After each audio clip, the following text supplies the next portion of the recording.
if you can't find me, you may never wanna find me again.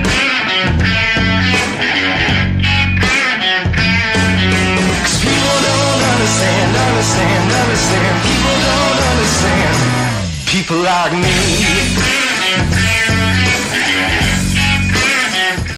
I don't want to hear anyone complaining that we started 5 minutes late. I literally just got back from a stream like, I don't know, about 10 minutes ago.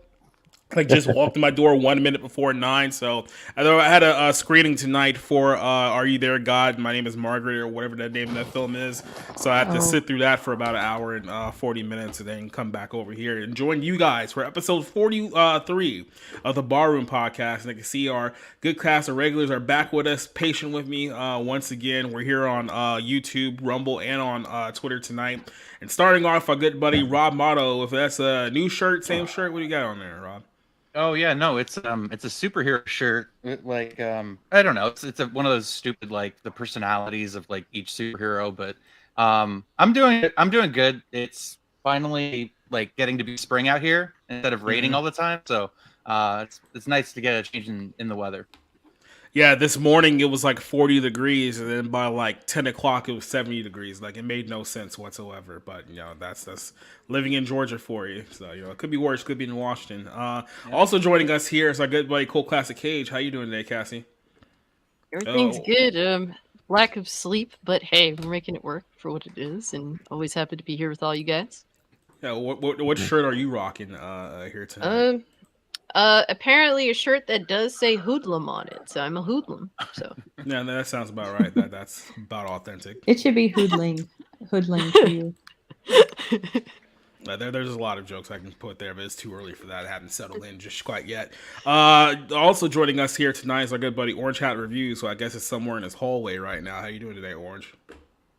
I'm doing good. It's just that my damn camera keeps shutting off. Beat it up.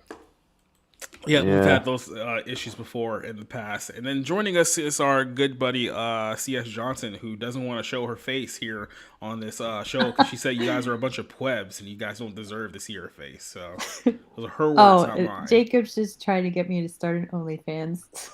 Well, I don't think many people would be averse to it. Yeah, or it's good. Yeah, there is just so many simps and sexless men out here that it's pathetic. Well, I mean, the betting odds is either you or Nerdigan, so how about that? So we'll just move on. Yeah. Hi, everyone. Hey, everyone. How you guys doing tonight? Before we get started tonight, I want to address this because it just happened like last night on the show. If you were listening last night, we did a review for the Mario movie and for Air. And you may have heard at one point of the show, we had made a little comment about the Beastie Boys, especially the Beastie Boys being made specifically in trailer music. And I made the offhand comment last night that it's like, well, it seems like all these studios overuse Sabotage and No Sleep Till Brooklyn. It's like, you guys can't use Intergalactic or a whole bunch of other songs that the Beastie Boys have done. And then this morning, Disney decides to release the trailer to Captain Marvel, aka the Marvels.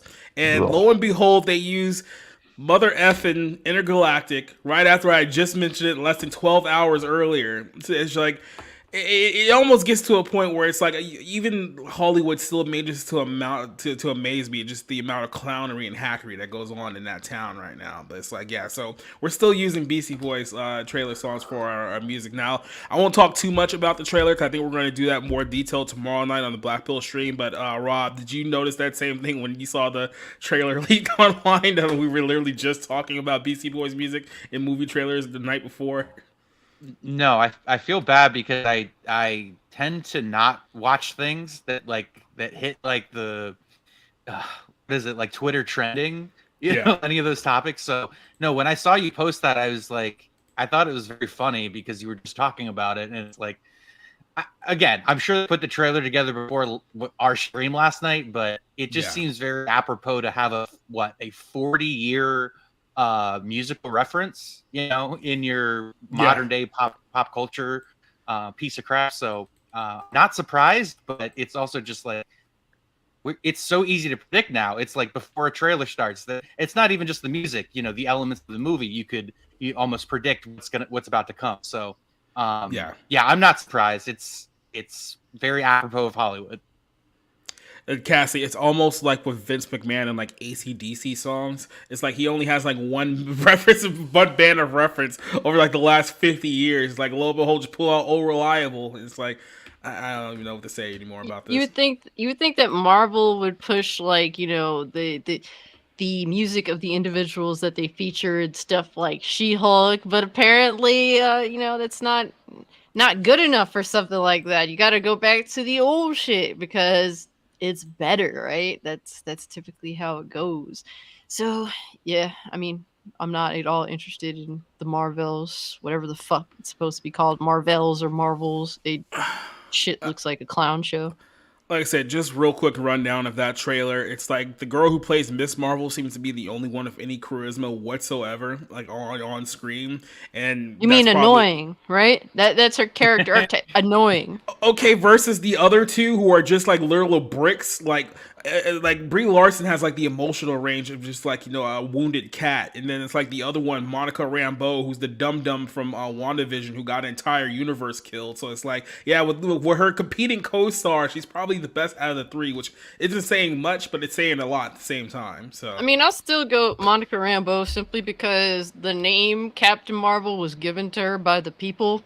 If you actually know her origin, so I'd rather side with that. Brie Larson's Captain Marvel is a complete pile of dog shit, and Miss Marvel, I just want to die in every version of her, if it be comic book or live action. What an abomination, waste of paper and fucking screen time. It's just a disgrace. You could just call it what it is. It's an effing disgrace. Brie Larson is the death of franchises. Well, fortunately, Fast and Furious brought her in when the franchise is going to end anyway, so you don't have to worry about her killing. There you go. They predetermined that. Mm-hmm. Yeah, get her out here while the getting is good. But let's give a quick little shout out to everyone who was waiting early in the chat. I think Spencer's been here for about 40 minutes. I don't know why. I mean, we don't start till 9. I don't know why you commented 40 minutes beforehand. So he's here. Neil, who's joining us here once again tonight, he has a question which I'm going to save for a little bit later on when we get to that part, but we will get to that here in a second. Duke, who's joining us singing Polish nonsense in the chat right now. Boba Fett, who's joining us. Cassie's been harassing people while we were waiting to go live here on the stream, so you'll see her throughout the course of the night. Zero Dozer, who is here with us tonight. Rico joining us once again, who was here with us last night. So was Alex versus Evil. Rob is also saying to get those likes up. If you guys are in the YouTube, go ahead and like the video, like the stream, so we can get this thing trending.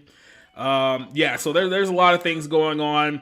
There's going to be a lot of Disney-related stuff. I'm just going to warn you guys early. But before we get to any of the Disney-related stuff, let's talk about this story, which you probably haven't heard anything about because it seems like they're kind of suppressing the ramifications of this story. But if you guys don't remember, a couple of weeks ago, Lance Reddick passed away abruptly.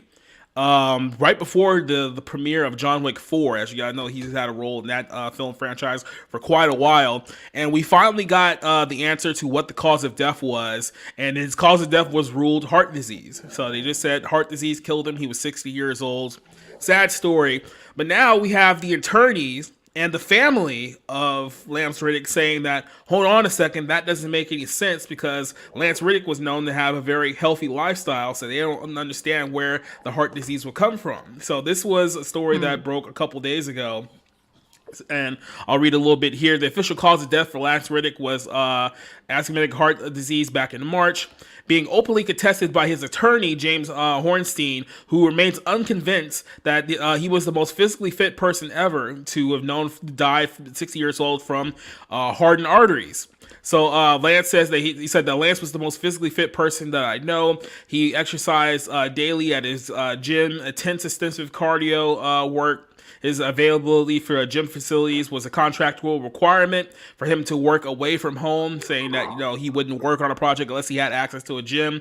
He said that he ate as if his dietitian was monitoring every meal. The information appearing on his death certificate is wholly inconsistent of his lifestyle. On behalf of his wife, Stephanie Reddick, the death certificate information has not been collaborated and is not consistent with the facts known to his family. So they're saying that, based on the cause of death, it was fatty buildup in his heart that caused his death, which led to low blood flow, which led to a heart-related death. And that's what the coroner is saying, but now you have the family and the lawyer of the family saying that they're contesting the cause of his death that's been listed on here.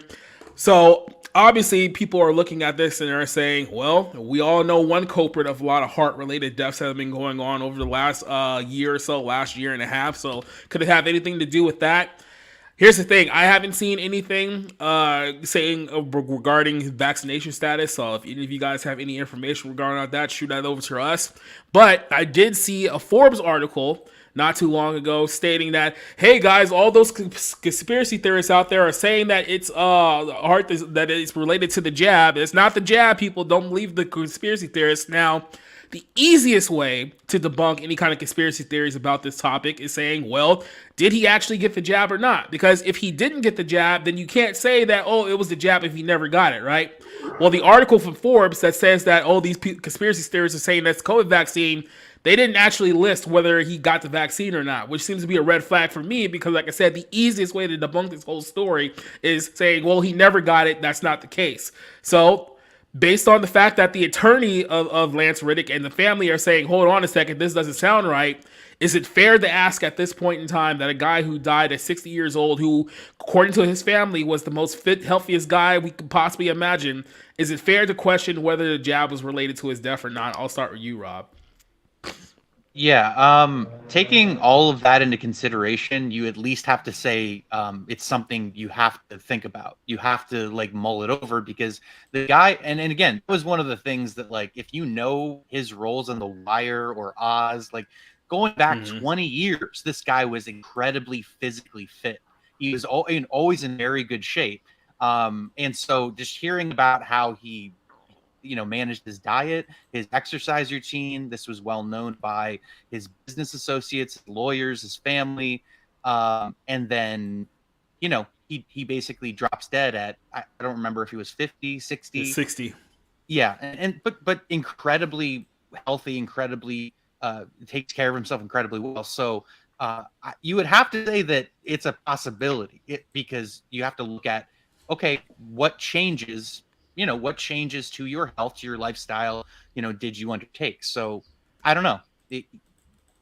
Anytime you inject something like that into your body, you can have an adverse reaction. And because the COVID vaccine was not tested over a longer period of time to see what adverse reactions might be, we don't know. And so again, it's like you had people that constantly preached science, science, science, and yet the scientific method would determine to take time to look at the effects, to population over, a long time period than was reviewed. So, yeah, I certainly think at the very least you have to consider it and think about it, and at the most, it I don't know. It looks like it was at least a factor. Let's just say that. Cassie, what do you think about this whole thing? Well, given the information that we do know, it hasn't been debunked. So if it's a conspiracy theory, please, I welcome you to debunk it with facts. That's really what you're supposed to do when you claim something is a conspiracy theory. Until then, you have an unfalsified conspiracy theory that the longer you refuse to address it, the more real it may seem to come off, especially if you don't want to have that conversation. So it's one of those things where I don't really have the information needed to really say anything, but all I can say is that possibility is not off the table. And it's a shame because it seems as though, given his situation, the dude was very healthy, would eat well, would get his exercise in, cardio, well-known things to prevent, heart failure or heart problems of any kind. So I also have to wonder, does he have a history of this, in his family? Those are things that are raised up. And even then, it's one of those things where normally if you do the right thing, you kind of avoid those situations. It seems like he did do the right thing as far as, was confirmed by people that actually do know him. Overall, it's sad that we that his death is now going to lead to, it seems like, unconfirmed, stories or whatnot. Like, people want closure, including his family. So bring the closure with the truth, preferably. Obviously, that's what we want, is the truth. And address this, because Lance Reddick had a lot of fans, particularly in pretty much in every community. If you're into television, if you're into film, or if you're into video games, he was well established in all three of these entertainment fronts. So please, give the fans and people that respect him the closure of knowing, how did he go? Because this is a young guy. I mean, like 60 years old. Especially, like, he didn't even look 60. The dude looked like to be in great shape for his age. You wouldn't even assume that he was 60. I thought maybe he was like maybe 45, 50 years old. He seemed to be in really good physical health overall. So it's sad that now the pot is going to be stirred. So I hope that we can get answers so that this, his death won't be dragged. That's really what I think is important. And I will say this one before I shoot it over to Orange here, is that Duke Nukem says the fact that he didn't try to debunk it is very sketchy. Yeah, if you actually read the Forbes article, which attacks people even questioning whether it was the jab or not, instead of, like I said, giving any evidence to say that, hey, look, this wasn't a vaccine-related death, they literally go on about a good, I say, 700 word diatribe about how safe and effective the vaccine actually is, rather than saying that, no, it had nothing to do in this specific instance that everyone's questioning to begin with. So like I said, it's very sketchy that people decided to, I guess, defend the vaccine, whether they debunk the actual story or not. So, Orange, what do you think about this whole thing? Well, honestly, can you guys hear me? Yep, we got you. Yeah, we hear Okay, because my avatar doesn't look like it's talking. Oh, there it is. But anyway, I think that it is sketchy that they didn't debunk it. But also, from what I just heard from the article, he was eating meals as if his own dietitian was watching every meal, meaning he was extremely conscious about what he put in his body. That can be an indication of a health problem. That can also be an indication of certain organ deficiencies, such as heart disease. Now, I am not saying he had it. I am saying he was very health conscious, for one, and he was very fit. I mean, the dude wrecked a bunch of the high tables armored goons in John Wick 3. So, yeah, we know that he was very fit. But the fact that Forbes is not as objective in their articles or in their written articles as they are seemingly on their YouTube channel, because they actually seem to be very down the middle instead of leaning one way or the other. I think that they need to work on their written word objectivity a little bit more. Instead of simply calling something a conspiracy theory, maybe they should actually look at the evidence that has been clear. People have been dying by I think it's now in the thousands, of sudden adult death syndrome, or SADS as they're calling it. But they're also finding out that it was a heart-related issue. People who are freaking kids, teenagers, suddenly dying from heart problems. Kind of sketchy. So yeah, I would like to know if he had the vaccine, because I will not say it's because of the jab until I know for a fact he had the vaccine or the booster or whatever.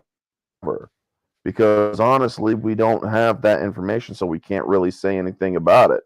Now, the family is within full rights to contest it, and they would also have to seek a secondary autopsy in order to do so.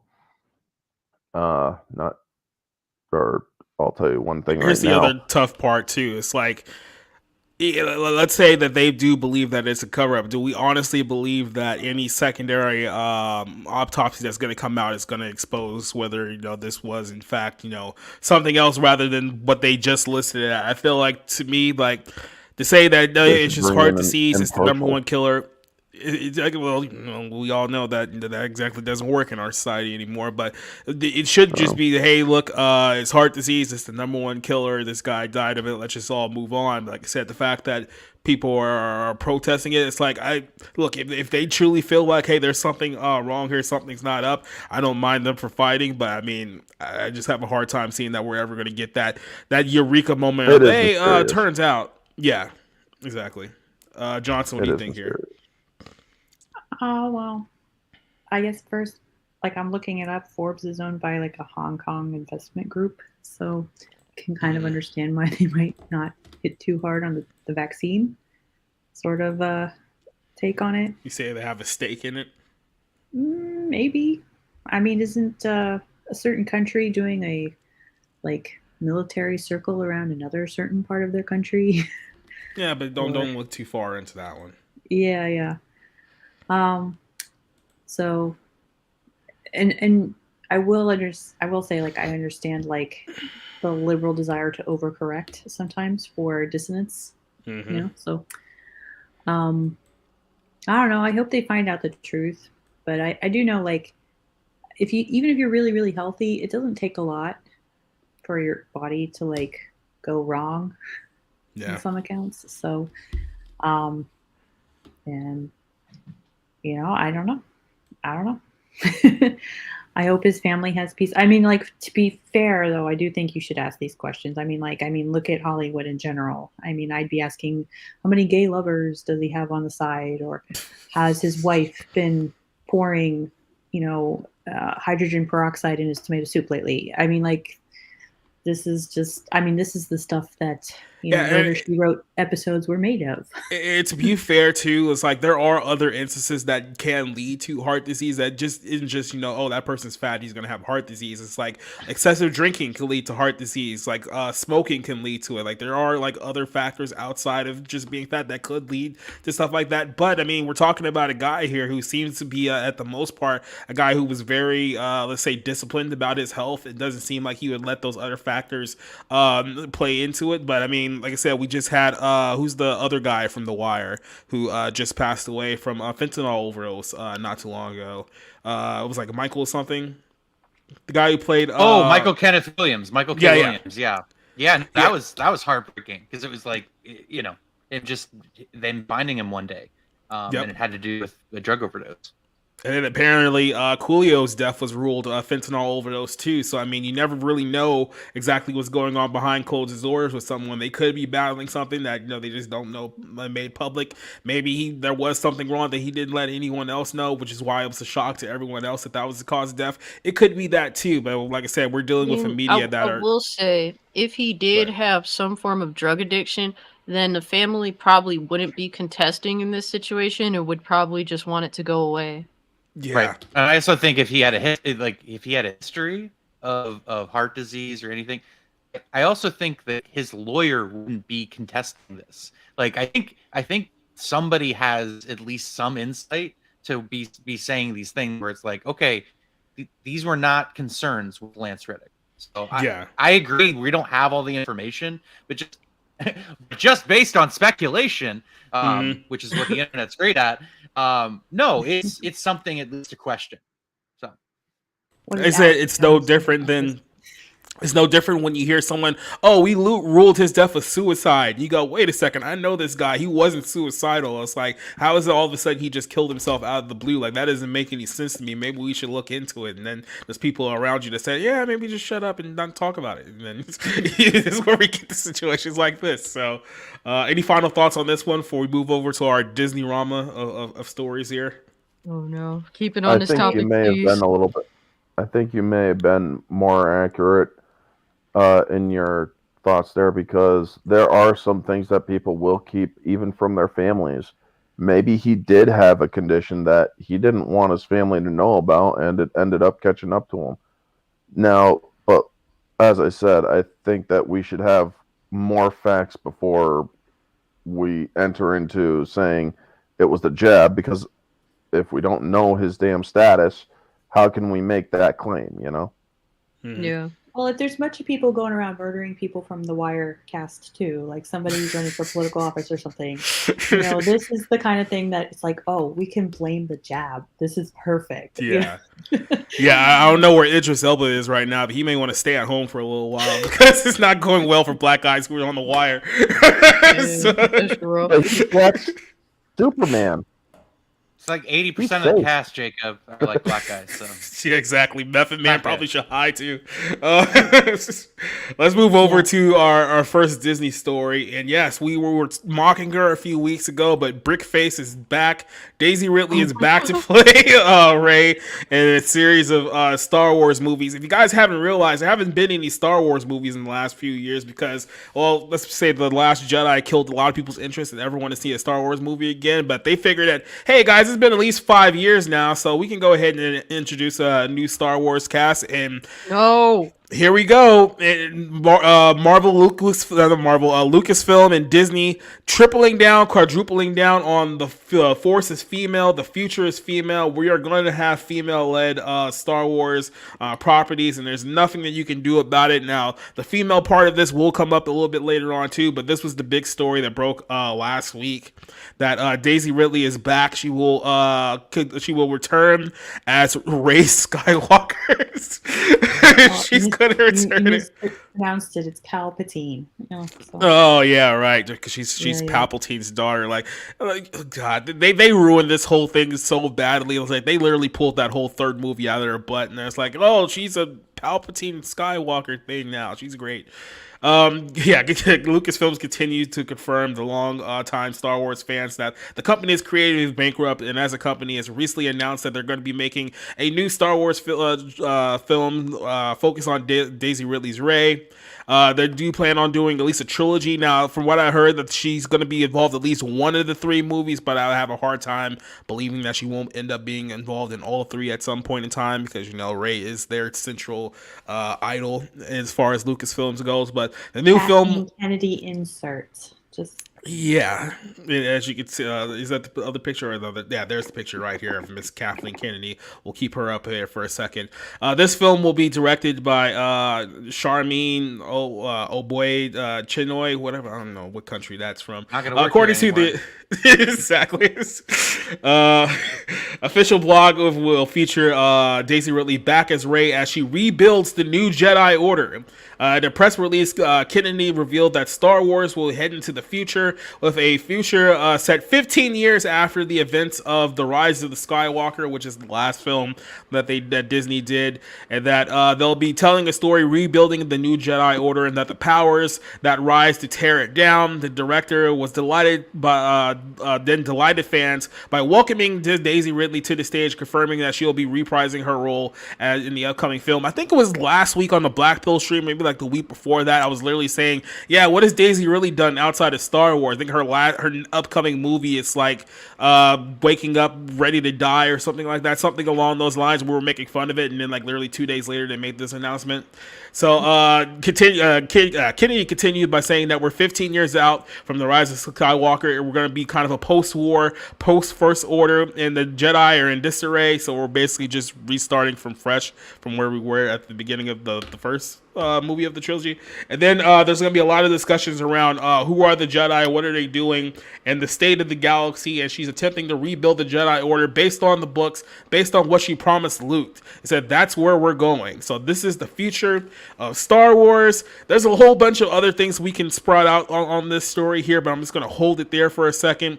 Orange, you are the big giant Star Wars nerd, so I'm going to go ahead and shoot this one over to you. What do you feel about Daisy Ridley coming back to Star Wars to save us all with brand new movies? Aren't you excited? I want to rip out Kathleen Kennedy's heart. Does she have heart disease? No, I want to rip her heart out because some people are saying, oh, it's going to be the new Jedi Order arc. Don't ever fucking put new Jedi Order in the same sentence as Disney Star Wars.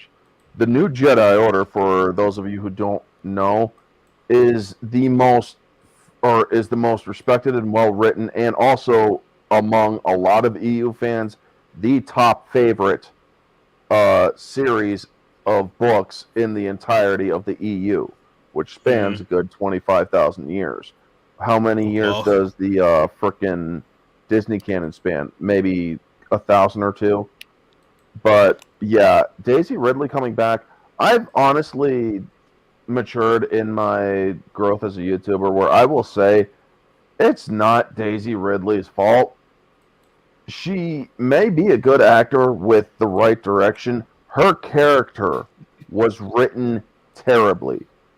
Now, I am not saying she is a good actor, because I do see Rob there shaking his head, but I'm not saying she's a good actor. I'm saying she might be with the right direction. However, her character was poorly written.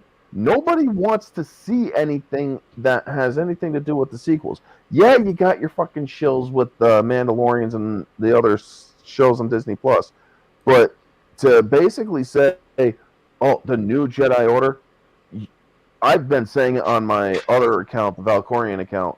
If you think that the war that the Last Jedi caused was something, you do not want to see what kind of war that will bring when you have a new Jedi Order arc under Disney, because it will make that it'll make it look like a skirmish. People will frickin' want to nuke Disney World. Well, I would say, what are they waiting for? Rob. Well, I haven't successfully hacked the football, so I'm sorry. So I'm joking, YouTube. So shut up. So I only saw episode 7, and I read the Wikipedia article for episode 8, and I think the Wikipedia article for episode 9. So I understand these movies are disasters. Look, when I was a kid, I loved Star Wars. I think I've talked about this before. You know, and if you told me as like an 8-year-old that they were going to do a whole new trilogy and they're going to do even more movies after that, I would have been so excited, because like I had that book of like Star Wars universe of like characters, and it would talk about characters that weren't even featured in movies, and they had these detailed backstories and, you know, all these different arcs, and I was like, oh, that's going to be amazing, like if they ever do that in the future. And it's like, this is what they chose to do. They want to like girl boss their way into making ideological dreck. So I left Star Wars a long time ago. I went into episode 7 and I was like, okay, this is a piece of crap. So, you know, I'm certainly not the fan base for it, but like that universe, they could do so many interesting creative things and still keep to that sort of you know, what is it, the hero's journey kind of arc, and do something worthwhile. And it doesn't seem like they want to. It seems like they want to continuously piss off their fans.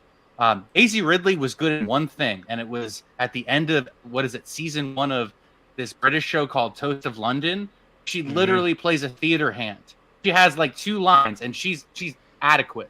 And that's the best I've seen out of Daisy Ridley in her career. So, I've seen, just real quick, I've seen 2 movies outside of Star Wars that Daisy Ridley was in. And one was the Murder on the Orient Express that came out a few years ago.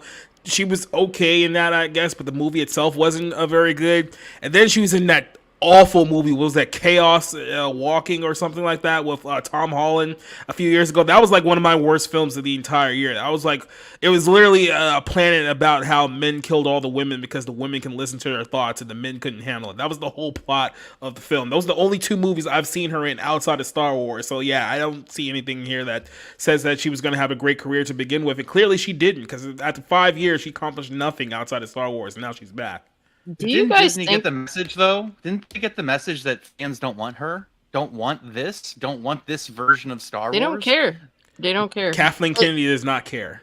Do you think that an issue in Hollywood in general is that the mass majority of film and television that gets made now is so poor in quality that you can't even like reasonably gauge an actor's range, especially if they're a woman? Because like female characters nowadays are the most one-dimensional fucking loser, boring pieces of shit that are girl boss loser motherfuckers I've ever seen in my life. Is it fair to even say that you can gauge some of these actors' range with what is the norm in coming from Hollywood now?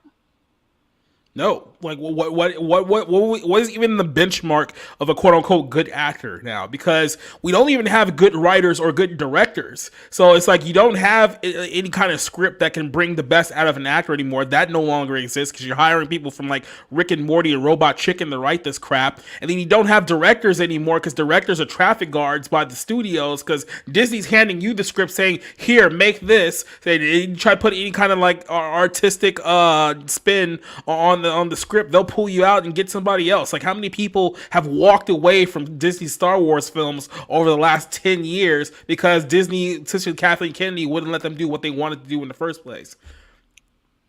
Yeah, that is. Yeah, I kind of agree with that, like in the totality, and like I want to like push a theory into the world is that like this is all just kind of like manufactured excitement for her to return. I mean, like you can go on Craigslist and rent a crowd, and like they've talked before in presidential elections and stuff, like in the primaries, like people have rented crowds to go and cheer for the people. Yep. And even when I remember an article about Hannah Montana, like from 10 years ago. It's weird. Yeah. I have a weird memory. It's very selective. But like they were just giving out like free concert tickets to kind of like before the show started to kind of like drum up interest. And like they were all just kind of around. So people went and got excited and everybody cheered and it's like, yay. I mean, like if you lie enough to somebody, anybody or any number of people will believe you. I mean, like I tell this to my kids all the time. It's like, look, if you listen to people who say you're stupid or ugly or, you know, anything long enough, okay, you will believe them. That's why it's important to know who you can trust and who you should listen to. Yeah. So I'm a good mom. Reminder. Podcast. Let me ask this question from Neil real quick. He says, who's the bigger Mary Sue, Rey from Star Wars or Alice from Resident Evil? I will say this. Alice is not a Mary Sue. She was literally sleeping with the director. So not quite the same thing. So I guess by that magic measure is probably Rey from Star Wars. But yeah, I want to... Go ahead. I just want to say something real quick. If we're going to throw Jill in from Resident Evil, we have to throw Kate Capshaw's character from Indiana Jones and the Temple of Doom, because she also was sleeping with the director. Yeah. Or Kate Beckinsale from Underworld. I mean, there's a lot of people who were sleeping with directors. Tessa Thompson from Thor movies. I mean, yeah, there's a lot of examples of that. But I also wanted to go down here because, like I said, we all know the direction that they're going here. The Force is female. The Force is about women. So if you guys don't want women, tough SOS, whatever it is. But yeah, here's Jodie Turner-Smith, who's going to be in The Acolytes, which is a show I'm going to bring up here in just a quick second. But she's saying that Star Wars is very like patriarchal, saying her what she was hyping up the show, which we'll talk about for a completely different reason here in a second. But she was on the same panel, the Star Wars Celebration. She went by saying that my character is, you know, she's a powerful leader. Shocking. She's a powerful leader in a very woman-centered world. Shocking again. In which is very exciting to be in that kind of world because it feels like Star Wars is very patriarchal. There's not enough women in Star Wars. We need more women. So it's like she says that. So it's kind of cool to have this sort of woman-centered figure. It's like, yeah, okay. And to know that she's really sorting through and going through the struggle because, I mean, Star Wars, right? She's really kind of like sort of in a quandary, and that's sort of her journey to kind of go through this struggle between two ideas. I'm literally reading this like a stupid person, like stalking. I was like, I have to stop myself. They're like, am I reading this wrong? Am I skipping over words? No, that's literally what she says verbatim. So, yeah, so like I said, this whole thing is going to focus a whole lot on women. So, Orange Hat, does that soothe any of your anger there? That there's going to be more women focused on Star Wars? Considering, again, in the EU, there are quite literally hundreds of, and maybe even thousands of very interesting female characters in Star Wars. I mean, or on my Valkorian page, I just did a long tweet on one of them, Boba Fett's wife, Cintas Vel, who was a bounty hunter at like a very young age. And even her daughter was a freaking bounty hunter at 16. And it's like, are you kidding? I mean, there are so many actually strong female characters. I know that's a buzzwords for many people, but when it comes to actual strong female characters, look to the EU and you will see so many of them. Leia from the EU is 1,000 times greater than Leia from Disney canon. Leia in the EU embraced her Jedi training, and she actually learned to do quite a bit of interesting things with the Force. In many ways, her potential actually matches Luke because they are twins. And believe it or not, in many ways, she's actually stronger than Luke and I'm not saying that because of any misperceived woke reasons. I'm saying that because actually, if you look at what she does in the EU, she does have things that Luke can't do. But yeah, them saying that Star Wars is patriarchal, fuck, or sit the fuck on a coconut and lay a fucking egg, you bitch. Because honestly, you have no fucking idea what you're talking about. You know nothing of Star Wars, and honestly, the only reason why you were fucking hired was because you got a fucking V, and that's it. Well, by the way, funny. this is real quick, Rob. By the way, this is the series that they're hyping up here that's starring Amanda Steinberg, who has literally not been in a single good movie like in her life. Like literally everything she's been in is trash. She's only known for being Rue from the Hunger Games, but everything she's done after that has been just mindless garbage. I mean, everything, The Darkest Minds, The Hate You Give, Dear Evan Hansen, Bodies. These are all movies that'll probably be on like the worst list of like any top 10 list you look at that year. Like those movies are probably all on there, and they're gonna make her the feature star of the Star Wars franchise. But these are all go ahead, movies Rob. I've never heard of. There's a reason. Yeah, I just think it's funny because, I mean, Star Wars was created by George Lucas, who, if anything, wanted to deviate from the traditional patriarchal view of like the Western, like the John Ford Western, which inspired the hell out of Akira Kurosawa, who George Lucas was incredibly inspired by. So it's like this idea, and the idea that the story of Star Wars itself is a story of liberation, of breaking free of the Empire and its grasp and all that. So it's really nonsensical statement to make. Women are everywhere. Women are in important roles. I mean, as if that even mattered. But it's like her own words sort of like destruct what she's trying to say. It just doesn't make any sense. She's a walking contradiction. Yeah. Well, that seems to be like she's not the only person that has that problem. So I saw that there's no like good and evil depending on what side you're on quote from the other guy. That made me very happy because I started being a writer 10 years ago, and that's exactly the kind of stuff I wrote when I was writing a narcissistic superhero. I was like, I'm 11 years ahead of the curve. Well, I'm so glad you brought that up because that actually jumps us over to our next topic here. We're going to stay in the realm of Star Wars here, but this whole idea that there is no good and evil, because you have our actor here who's going to be in this Acolyte show who says that, hey, Star Wars is a story that doesn't have good or evil. It depends on what style you're standing on, right? So this is, let me see if I can pop this one back up over here. This is Charlie Barnett. Wasn't that the name of a movie that came out like 15 years ago? Am I tripping, or was not? Okay, it was Charlie St. Cloud, I think. No, there was actually a movie called Charlie like Barnett or something. Then it was like Robert Downey Jr. was in it, and then I'll look it up later. But yeah, so this actor made a Star Wars appearance at Star Wars Celebration to say that they're radically shaping Star Wars because apparently this is no longer a story about good or evil. We're gonna blur the lines, and there may be a reason why they're trying to blur the lines here. But during this conversation, Charlie here responded to say the acolytes in less than 5 words. He responded by saying, it's about a battle for power. He continued that, I mean, the best part about Star Wars is that there is no good or evil. It depends on what side you're standing on, truly. He explained, you can look at any angle and see yourself relate through all of these characters, from Darth Vader to Luke. You know what I'm saying? No, we don't know what you're saying. This shows that it's truly a balance, about a balance of power and a balance versus good and evil. So realizing much of it starts at the roots, truly. So, and then there's another little headline here. I'm trying to see if I can pull this up for a second because the person who's in charge of this, Leslie Headland, who I guess is the showrunner, the Chin. Yeah, is that what I one. call her. The one who was working for Harvey Weinstein and who conveniently swept under the rug.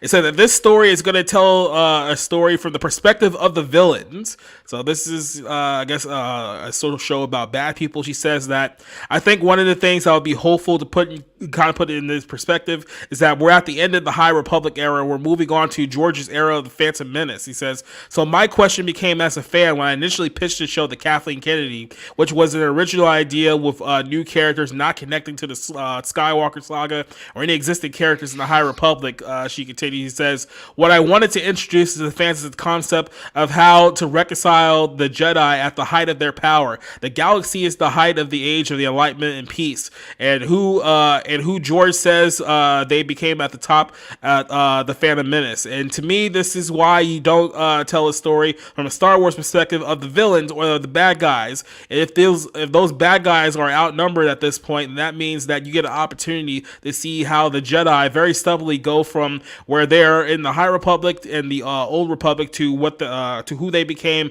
by the time you're watching episode 1, 2, and 3. She relayed. So we'll go ahead and make this. There was one more piece here that I wanted to read real quick. He says that, oh yeah, the truth is that we're spoiled by we're so spoiled with Star Wars media. I know that it can feel like that sometimes. Well, this is the thing. I don't like that thing. If you don't like the Acolyte, that's fine. It doesn't matter. The reality is that Star Wars is in and of itself, not of just a vast universe with many different characters, many different eras, but it always a spiritual journey of what it is to become who you are.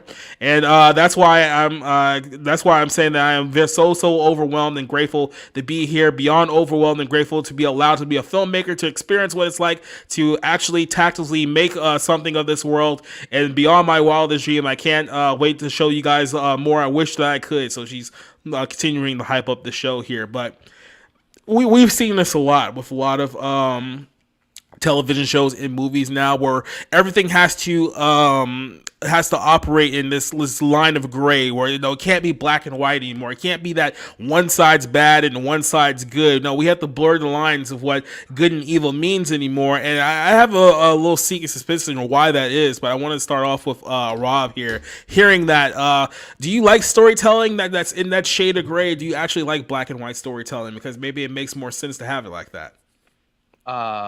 Well, I mean, this is such a loaded question, because it's like, I mean, I like both. I mean, but yeah, I mean, when it's done well, I like gray storytelling. I like things that, that basically shape the lines between not good and evil, but morality and immorality, in the sense that just, characters being challenged, being put in situations. When done well, it can be very interesting and very dynamic. However, when nihilism is the point, when it's not sort of something to be learned from, when it's not like you're watching a journey as to what not to do, guys. You're not supposed to be an immoral piece of shit. It's something to sort of like learn from, if you will, or at least watch that progression of behavior. But like she was saying about the spiritual journey, that's a bunch of commie gobbledygook, to quote Norm Macdonald. You know what I mean? Like, that's what it sounds like. It's like, oh, this sort of postmodern nonsense of these labels meaning whatever you want them to mean, and good and evil no longer have a definition. That's complete nonsense. That's complete garbage. But no, I mean, I like challenging storytelling. I don't think anything in the Star Wars universe challenges its audience, though. So I completely reject that. Yeah, I see John's question. I'm going to answer it in a second because I'm holding off intentionally. But I want to hear Orange Hat. What do you have to Phil, about hearing those statements about this new series?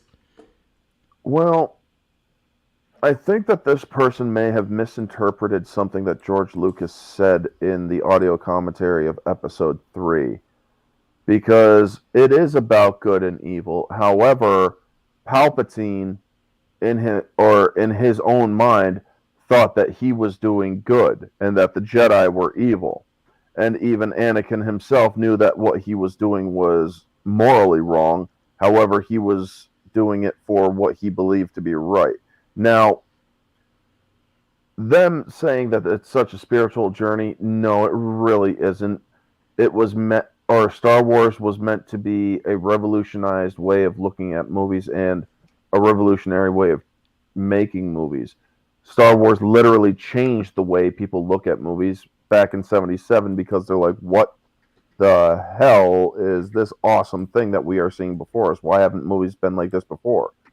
But them trying to say or attach some sort of secret meaning to it, it was basically meant to tell a gripping story that was a space opera. And that was pretty much George Lucas's entire motive. Yes, there are characters, or it does kind of depend on where you're standing and when it does look at good and evil. But it is still, the terms are very much defined. When, or the Sith were evil, they were doing, or they were killing innocents. They did anything and everything in the pursuit of power, where the Jedi were selfless. They served they served others and protected others and kept order. So yeah, them saying this is absolute fucking bonkers and bullshit. Because honestly, their narrative is to say, well, maybe the norms in life are not so normal, and maybe we need to reevaluate the traditions that we have all looked at and see how they are no longer viable. That's a bunch of bullshit. It is traditions that have kept society in check, and it is because society is now turning against those traditions that we are in the state we are now.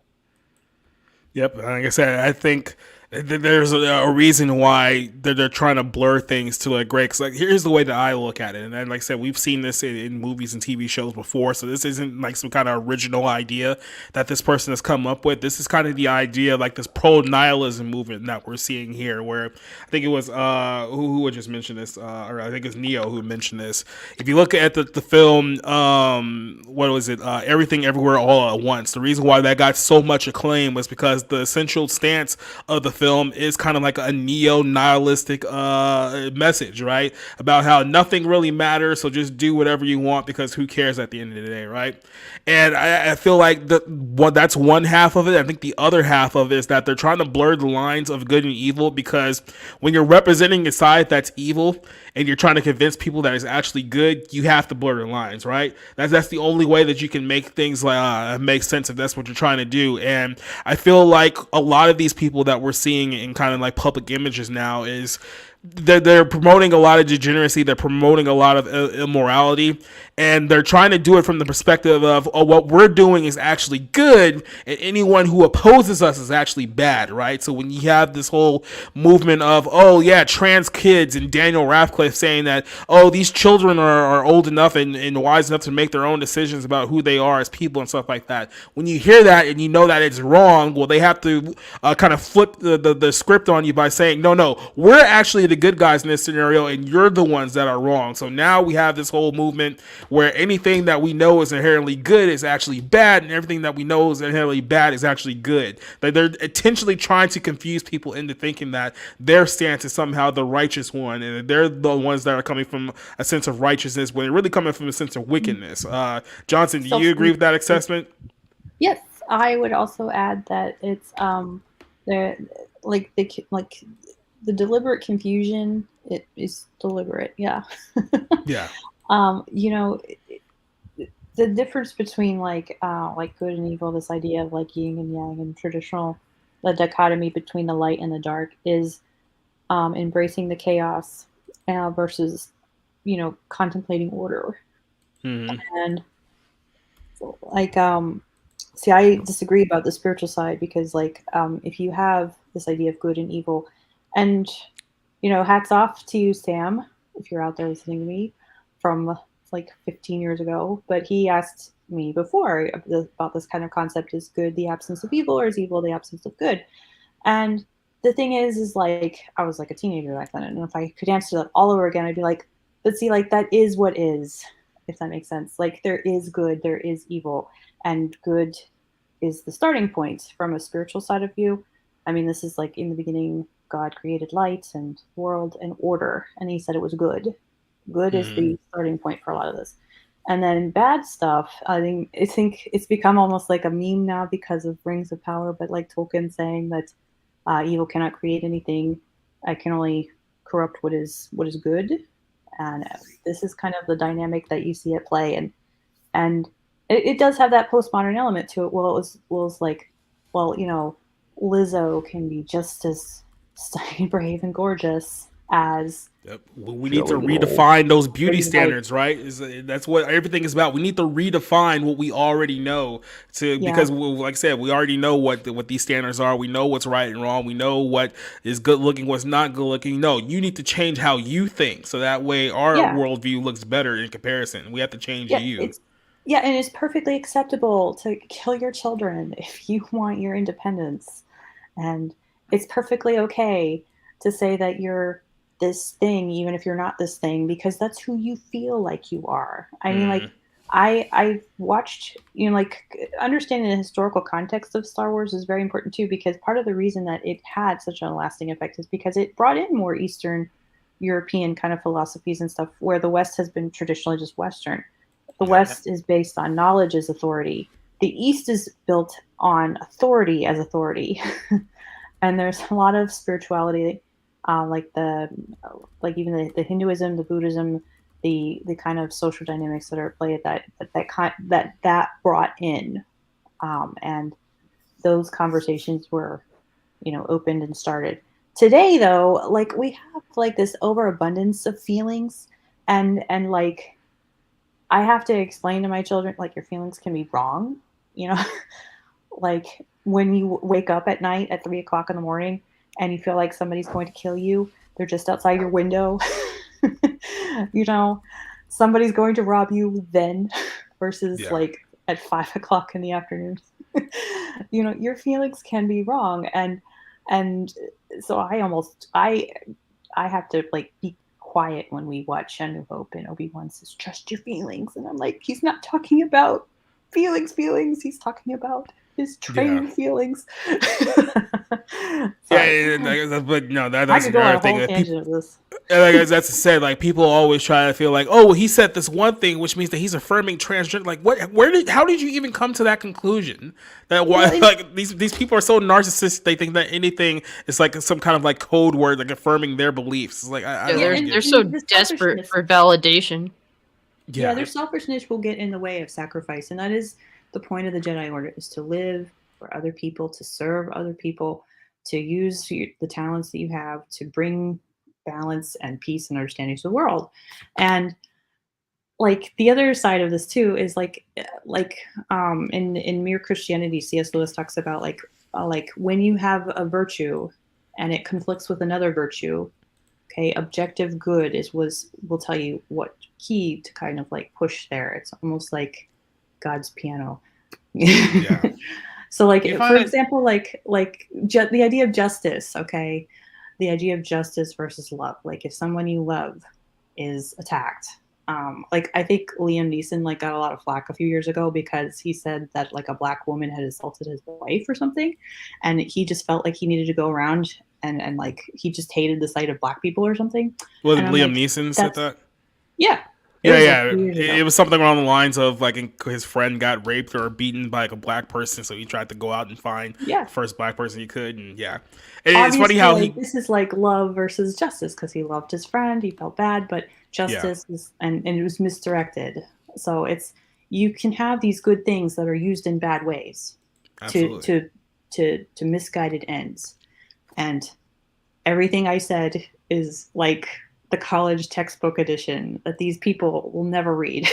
No. Do you think it's funny that and even just taking the movie logic of that moment, right? Like, trust your feelings. It's like, okay, but he's talking about it in the context of a religion. A religion is a discipline. And these people that like infer meaning or whatever, it's like they don't have 1 ounce of discipline in their personalities at all, and so it's like you're trying to grasp something that you're completely missing the context of. So that's I find this stuff very funny, but it's this is where we are, and I don't know, I got nothing else to say.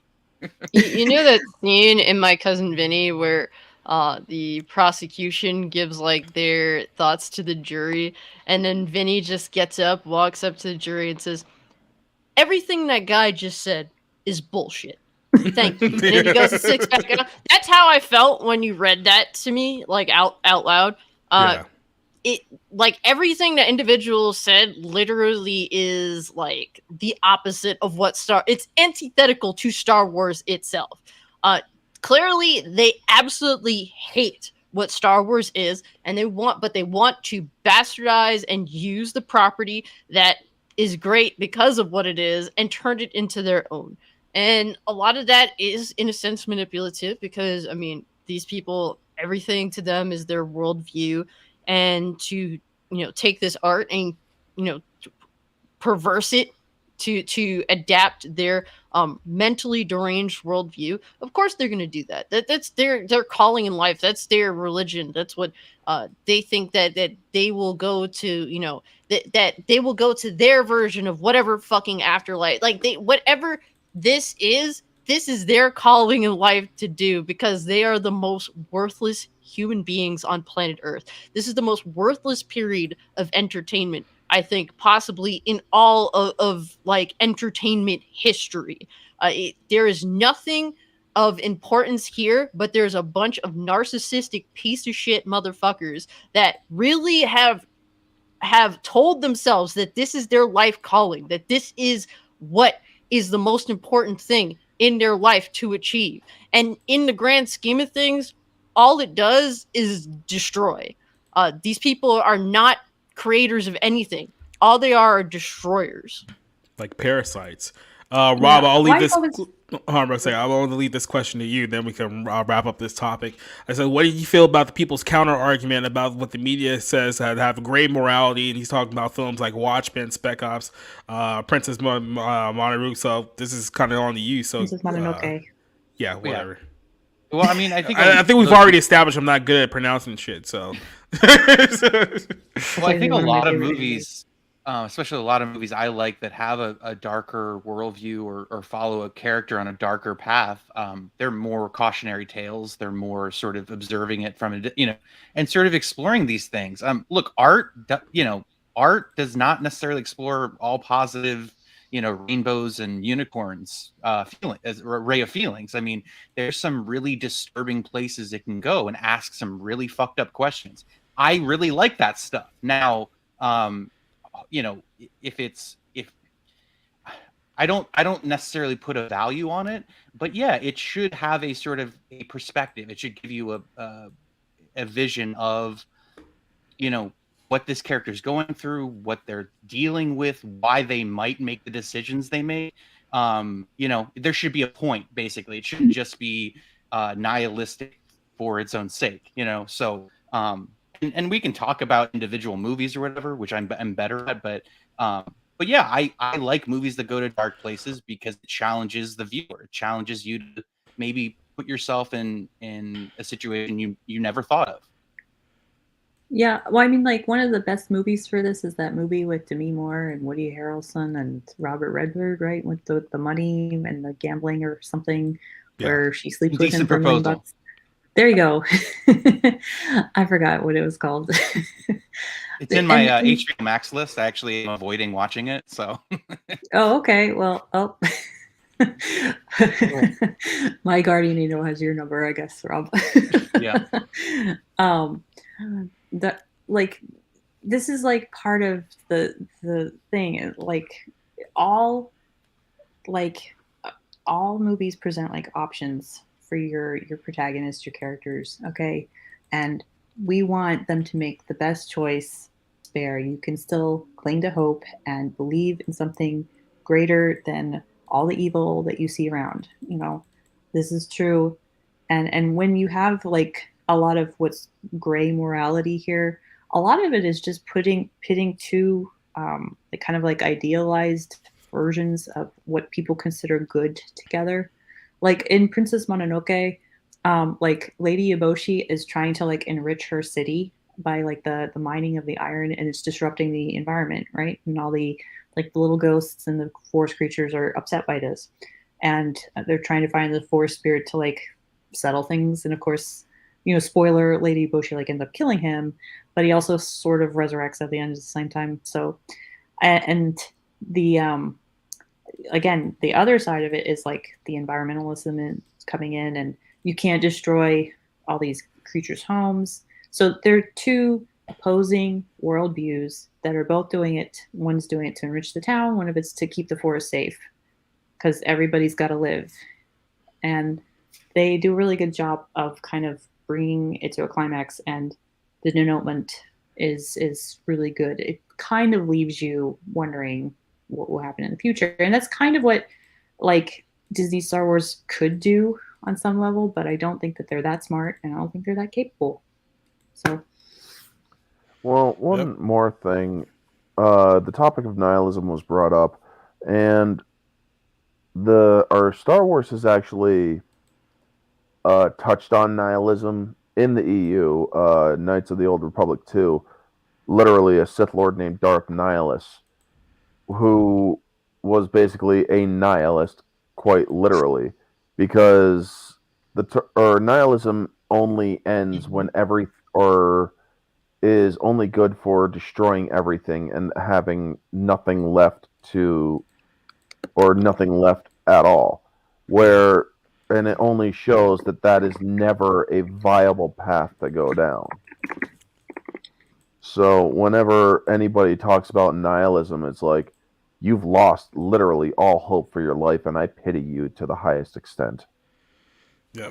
And like I said, we've normalized mental illness and depression and so many other things in our society now that we think that, life just means nothing. Everything's meaningless. Go out and do whatever we want. And we normalize that to be like a normal opinion and not an idea or a statement that we should fight back against. And like I said, there's a lot of questionable things that we're promoting in our society now, which is why you see so many people trying to blur the lines of good and evil. And while we're on this topic, let's switch over to another Disney related topic here.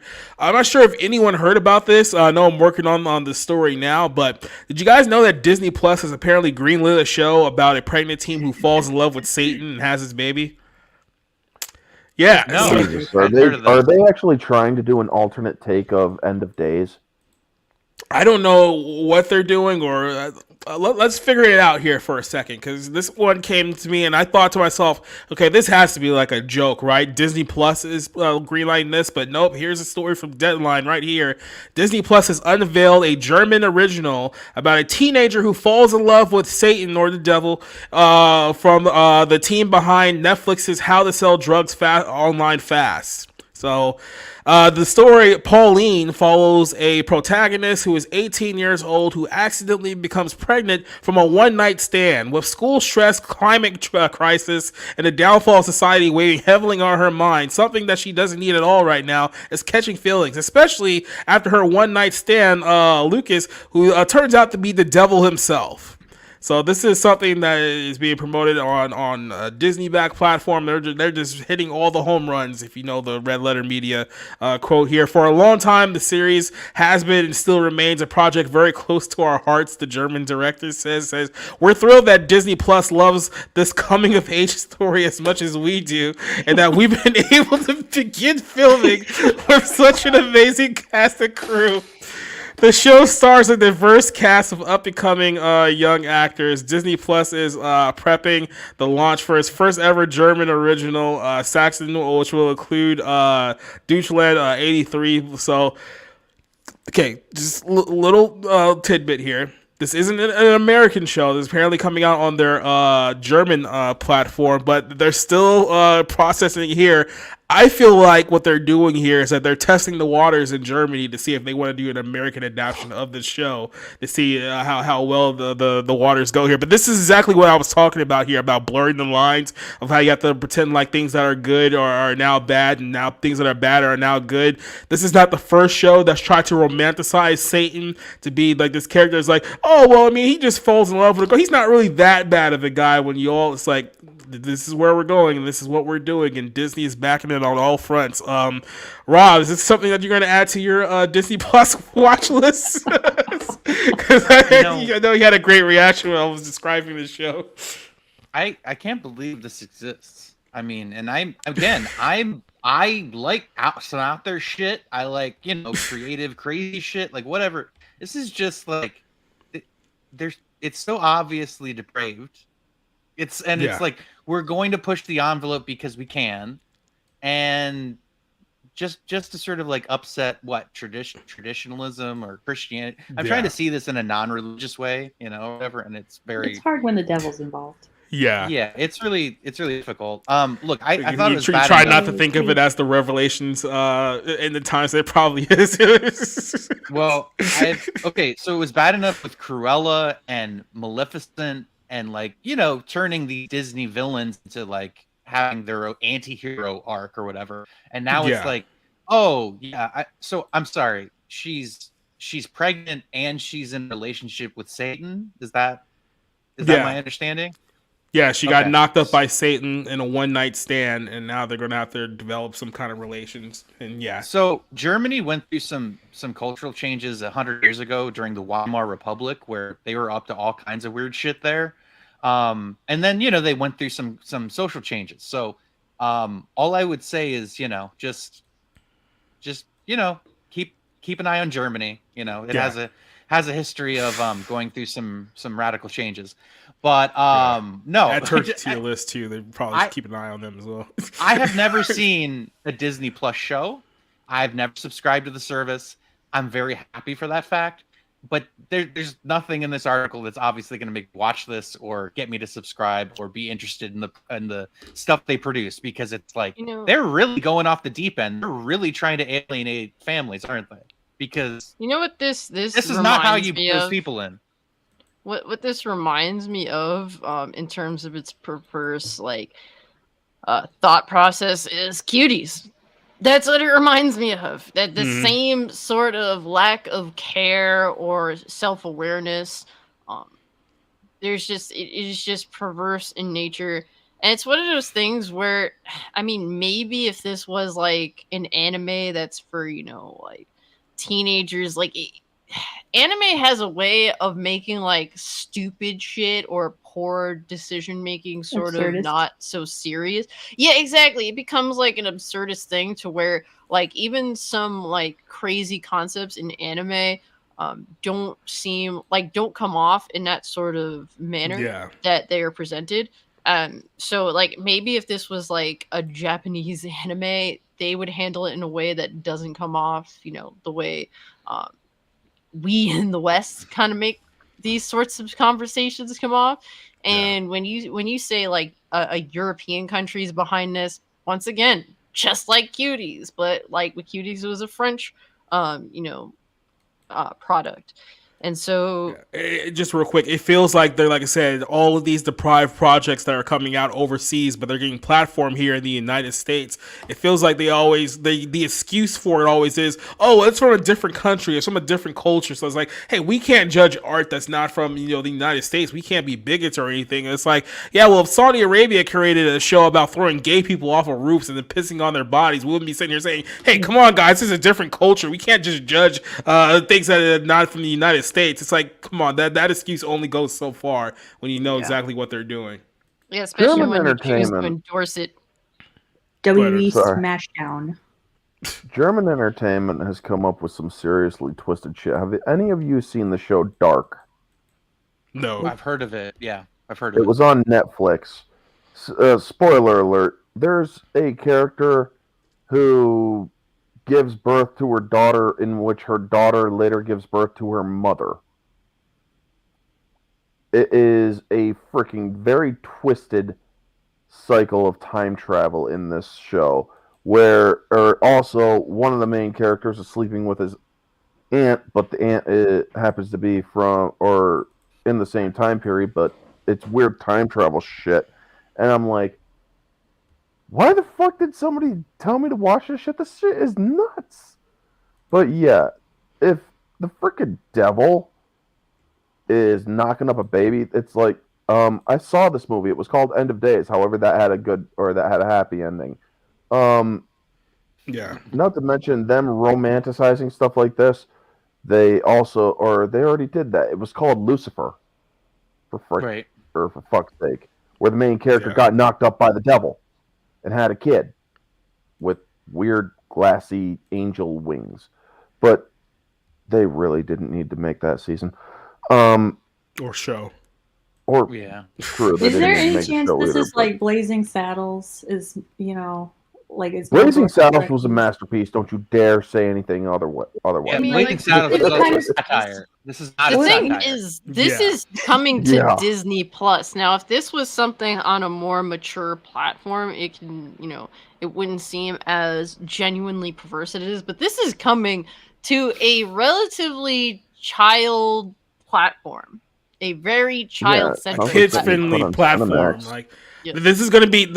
I'm telling you this now. It's going to happen within the next few years. There's going to be a show like this that doesn't come out on Disney Plus. It's going to come out for the Disney Channel. This is going to be like a Disney Channel, like original show that's going to float with, "Hey guys, isn't Satan not that bad of a guy? Well, let's normalize Satan with the kids." That's exactly where this is going. You guys all know that it was like when we were reading it, we were laughing at just how absolutely absurd this premise was, because we know how ridiculous and stupid it is to try to create a quote unquote coming of age story involving the devil of all things. But it's like, this is how these people think, and this is what they want to push. And it's no surprise that things are the way they are right now, especially in the West, because these are the minds that are controlling our forms of entertainment and media.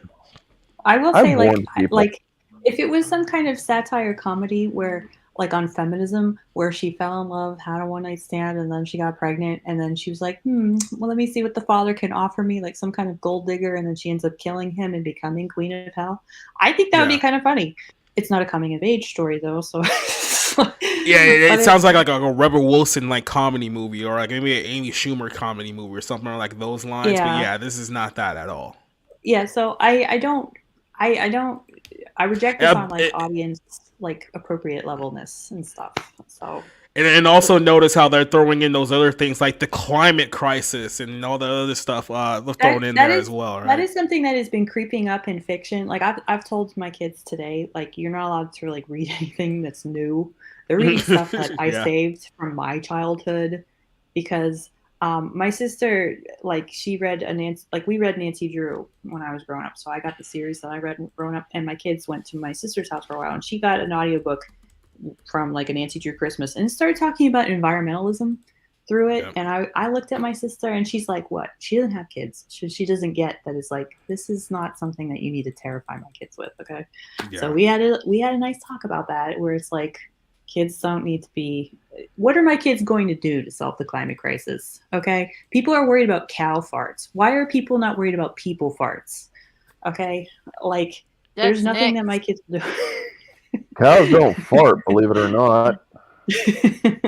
I just a little like story that was just kind of like related to this. Michael Knowles did a interview about a few weeks back with like a Catholic priest who like does like exorcisms and stuff like that. And he had brought up the story about how there was allegedly what some believe to be like an AI demon that was, I guess if you were showing it like any kind of like biblical or like heavenly pictures, it would act like very negatively with pictures that were described to be horrific, right? So people were saying it's like, well, is this actually AI? Is there something else going on here?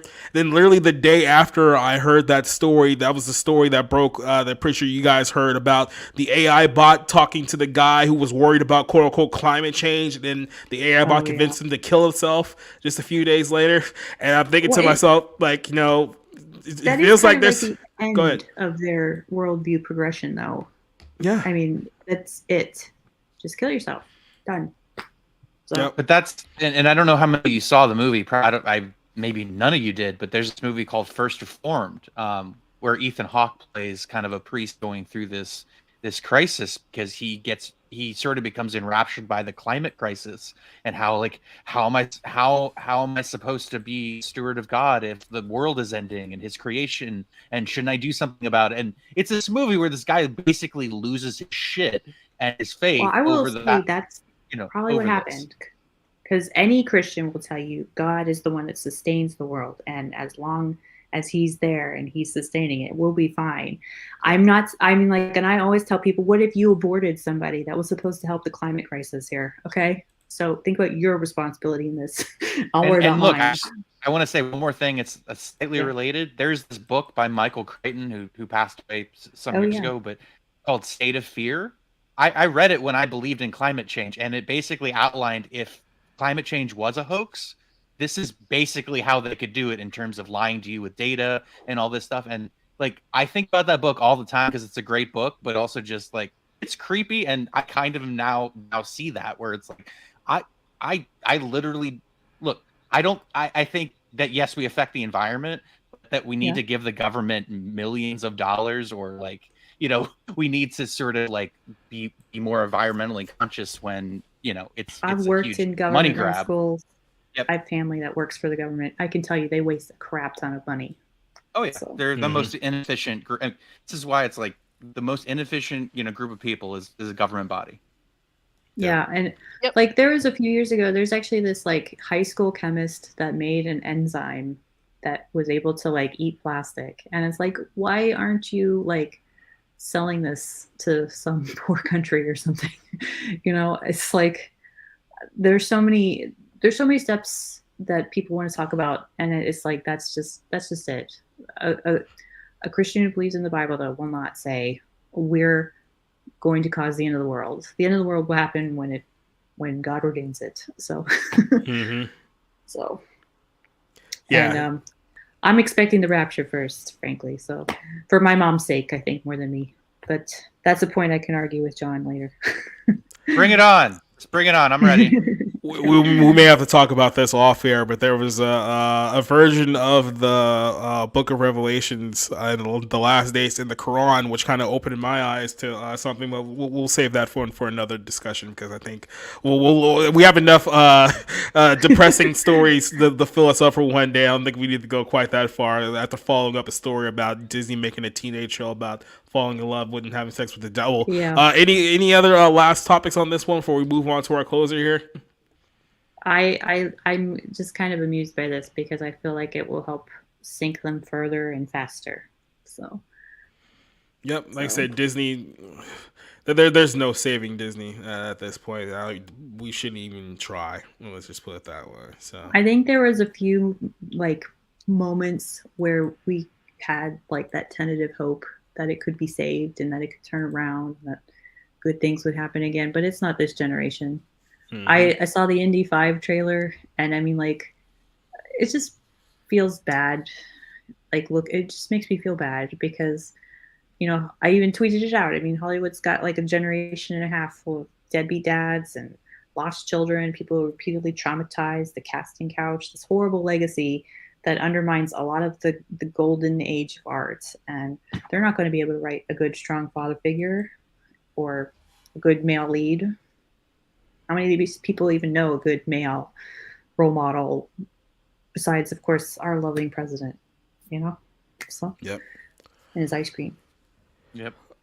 All right. Well, we have our final story of the night here. I know we're getting breezing by the show, even though we started 5 minutes late. But this is a story that has been growing. We've gotten gone silent from the story for the last couple of weeks, which is usually not a good sign because if someone was, let's say, innocent, these things probably would have went away by now. But Jonathan Majors, we still exactly don't know what's happening with this guy. So let's give you guys a little rewind just in case you guys are not up to date with the story. About 3 weeks ago, Jonathan Majors got into a altercation with a woman who was believed to be his girlfriend in New York City. It was in Brooklyn. It was a Friday night. They were both heading back in a cab, and the way that the story goes is that she thought that maybe he was texting other girls or talking to other girls, so she demanded to see his phone. He refused. She lunged after the phone, and he may or may not have punched her in the face and wrapped her hands around her neck. So, well, that's kind of the alleged part of the story here, but he was arrested that Saturday, and then his lawyer came out with a statement, I think it was that Sunday, saying that this is misunderstanding. We got evidence to prove his innocence. Don't believe anything you see in the media. He's going to be fully exonerated, so just look the other way, right? And then about a day went on, and we didn't get the video evidence that we were told that we were going to get about this story. But they did release a series of text messages that I think the lawyer thought was going to make his client look better in this case, and all it really did was confirm the fact that there was in fact a fight that took place in that cab, and that she did in fact go to the hospital. So he may have actually laid hands on her at a certain point. Now, like I said, we don't know the circumstances that led up to this specifically, but we do know that there was some incident that happened. So since that has taken place, he was officially arraigned in New York a couple of weeks back. The U.S. Army, who had literally just started playing commercials with him, recruitment commercials with him, had to pull their ads after just 2 days after this whole thing broke out. And we haven't heard anything since. And now there's questions of, is Marvel getting ready to recast Jonathan Majors as Kang the Conqueror? Now, if you guys know a lot about the MCU, where we're at right now, we're in the quote-unquote multiverse saga, and they've pretty much banked their entire future on Jonathan Majors being Kang the Conqueror, and Kang the Conqueror being the next Thanos level villain. And moving forward, everything has an involvement with Kang, right? There's been rumors going around that Kang may be involved in the Marvels movie, and that's part of the reason why they probably had to recast some of the things to move that stuff around, or reshoot it, I should say. It was delayed. So there's a lot of things going on behind the scenes. They're trying to figure out where they're going to go with this thing, because we don't know if this story is going to go away. Is it going to get to a point where the charges are dropped and this silently goes away and nobody talks about it? Or will this end up being a case where he'll have to go to trial for, and we'll hear some details that won't exactly paint Jonathan Majors in a good light? So people are trying to figure out now what's going on with Jonathan Majors. The opening paragraph here is just all fluff talking about Majors is one of Hollywood's rising stars with a tremendous addition to the MCU. It's like, okay, you guys are shilling very, very hard now. But let's get to the real questions here. Quantumanium, the Ant-Man and the Lost Quantumanium, Ant-Man 3, if you guys prefer, is coming out on digital, I think, next week. And you can see here on the poster here, they kind of removed Jonathan Majors from the poster. Now, if you look at the promotion beforehand, he was everywhere on the posters, in the trailers. Like, he was very, very heavily involved. But this one, it seems like they're kind of removed him entirely from it at the time being. There's talks about Loki season 2. He's supposed to have at least a guest spot in that one, because obviously Loki season 1 ended with Kang the Conqueror essentially starting to take over universes, taking over worlds.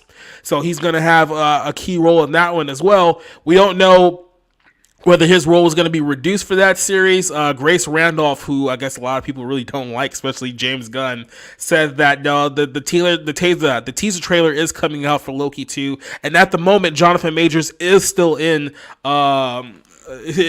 that teaser trailer, so they haven't made any decisions there yet. But apparently Marvel executives are meeting behind closed doors to figure out what is the best move path forward for the MCU for this character. Do they have to recast him? Do they have to get him out of here?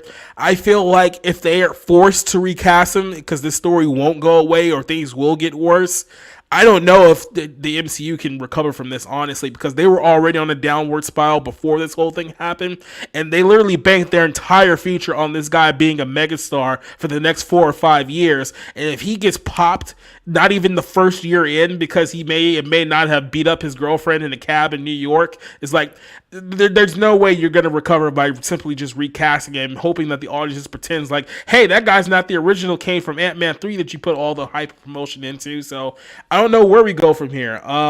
Cassie, I'll start with you. What do you think of the Jonathan Majors situation? What do you think they should do at this point? Should they ride this thing out and hope that it doesn't become the next Ezra Miller situation, or do they just pull the plug, get somebody else? What is kind of your thoughts on the direction of the MCU here? So I don't really know what they should do. I'm not honestly, this is like catastrophic, given he is supposed to be their next main villain for the next few years.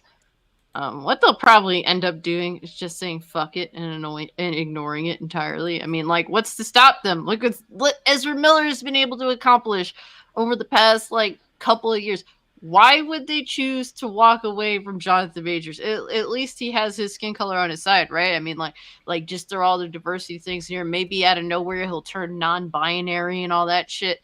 to have that extra line of defense. That's typically how it goes in modern day Hollywood. You can be an absolute piece of shit even in the open light. And like, I'm not saying anything about Jonathan Majors. This is all like at this point hypothetical. I just stopped paying attention to the story at this rate. But it's one of those things. What incentive do they have to really just take him off the projects entirely? They have more to lose, really, when you think about it.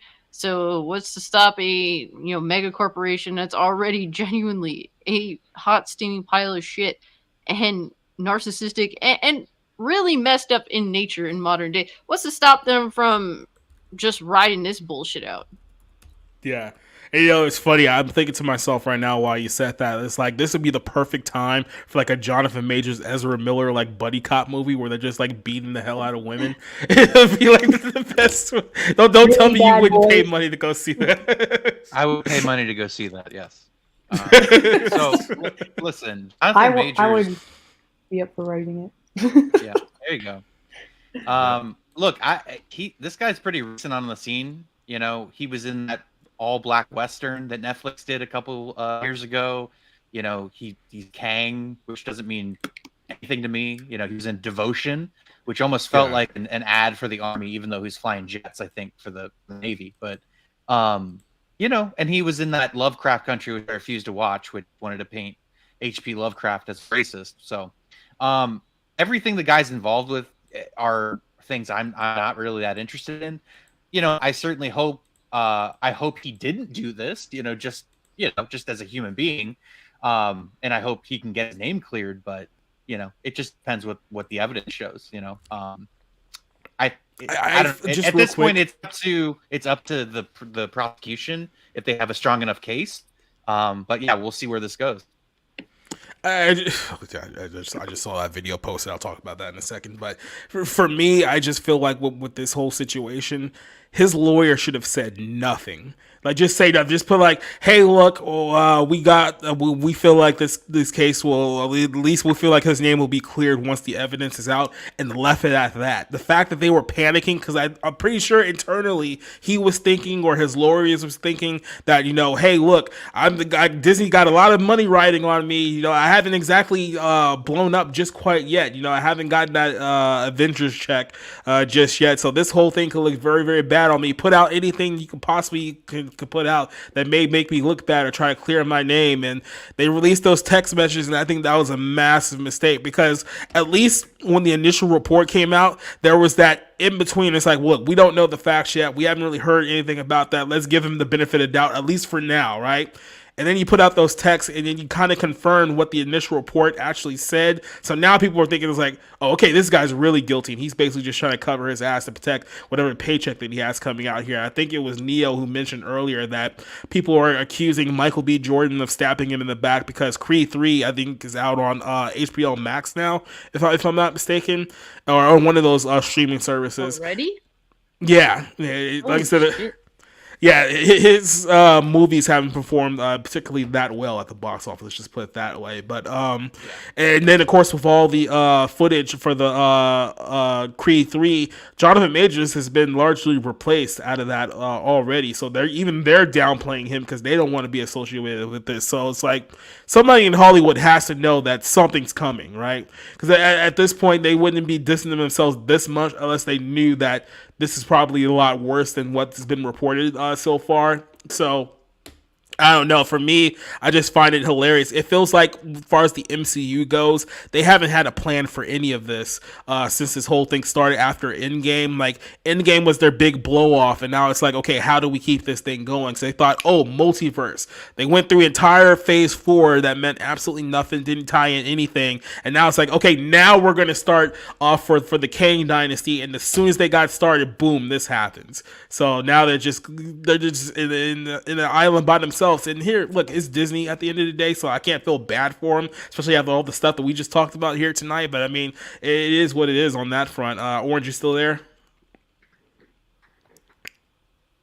Yes, I am. Okay. So what do you think of the story here? If he beat her in self-defense, then he can argue self-defense. If he beat her out of malice, Send his fucking ass to jail, and I don't give a shit if Marvel goes broke. They deserve to go broke after the shit they've done with such poor quality. Yep. Honest, it's just that simple for me in this case. I'm keeping it simple in this case. And there was an argument going on about Terrence Howard. So this is the situation according to Terrence Howard. You have to kind of remember of where they were in 2008.